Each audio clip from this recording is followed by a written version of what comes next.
नमस्कार, news bioscope में आप सभी का स्वागत है। मैं हूं आपके साथ नवीन गुप्ता। झारखंड में जमीन घोटाले से जुड़े मामले में ईडी की कार्रवाई का सिलसिला लगातार जारी है।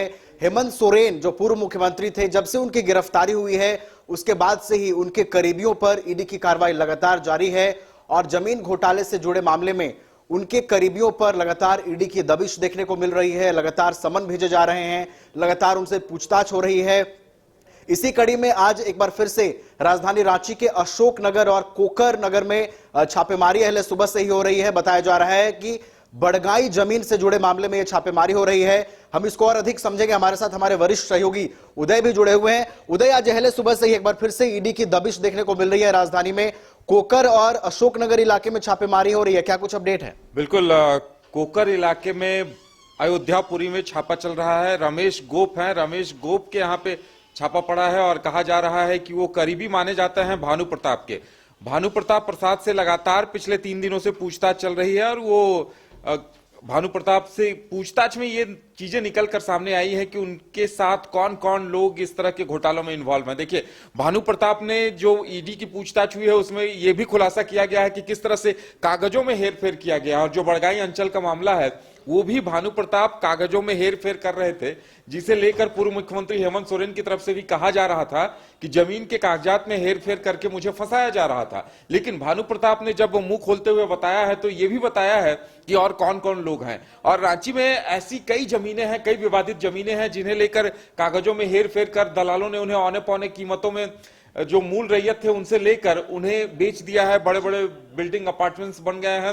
अच्छा, दूसरी बात ये भी सामने आ रही है कि अशोक नगर में हालांकि अभी तक ये पुष्टि नहीं हो पाई है कि कहां छापा पड़ा है, लेकिन अशोक नगर में भी ईडी की एक टीम छापा मार रही है। और बताया ये जा रहा है कि अभिषेक प्रसाद उर्फ पिंटू और विनोद सिंह जो आर्किटेक्ट हैं उनसे जो पूछताछ हुई है उसके वहां से जो इनपुट मिले हैं उनके आधार पर ईडी अभी छापा मार रही है।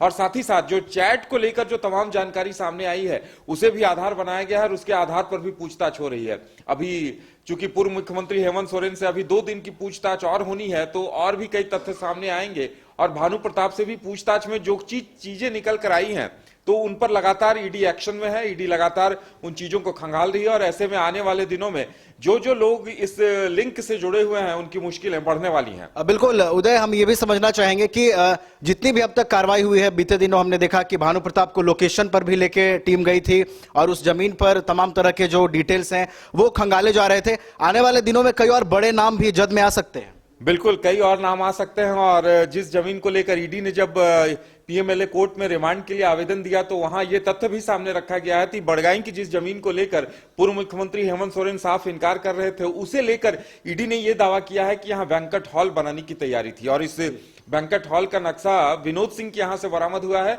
और सूत्रों के हवाले से जो जानकारी आ रही है कि विनोद सिंह ने यह स्वीकार कर लिया है कि उसमें वो मिलजुल कर आपस में एक बैंक्वेट हॉल बनाने की तैयारी थी। तो ऐसे में जाहिर सी बात है मुश्किलें बढ़ने वाली हैं। इसके साथ साथ ईडी और भी कई मामलों की जांच कर रही है। कहा यह जा सकता है कि अब चैट के आधार पर जो इनपुट्स मिले हैं, जो बैंक्वेट हॉल का नक्शा मिला है, उनके आधार पर जाहिर तौर पर पूर्व मुख्यमंत्री हेमंत सोरेन की भी मुश्किलें बढ़ेंगी। और साथ ही अभिषेक प्रसाद, पिंटू, विनोद सिंह, ये तमाम लोग अब ईडी की जद में फंसते नजर आ रहे हैं। और भानु प्रताप प्रसाद से जो पूछताछ में जानकारी मिली है, अभी और कई ऐसे लोग हैं। बताया जा रहा है कि ईडी की छापेमारी ऐसे और कई लोगों के यहाँ पड़ने वाली है जिन्होंने कागजों के हेरफेर में उस नक्सस में मिलकर घोटाला किया है। बिल्कुल, तो ईडी की कार्रवाई का जो दायरा है लगातार बढ़ रहा है और 15 फरवरी तक अब हेमंत सोरेन से भी पूछताछ होगी और उनके करीबी लगातार ईडी के रडार पर हैं। तमाम तरह के इनपुट्स के आधार पर ईडी की टीम कार्रवाई कर रही है। आज की जो छापेमारी हो रही है उस पर भी हमारी नजर बनी रहेगी और वहां से क्या कुछ सामने निकल करके आता है ये भी हम आपको जरूर अपडेट करेंगे। फिलहाल हमारे साथ इतना ही।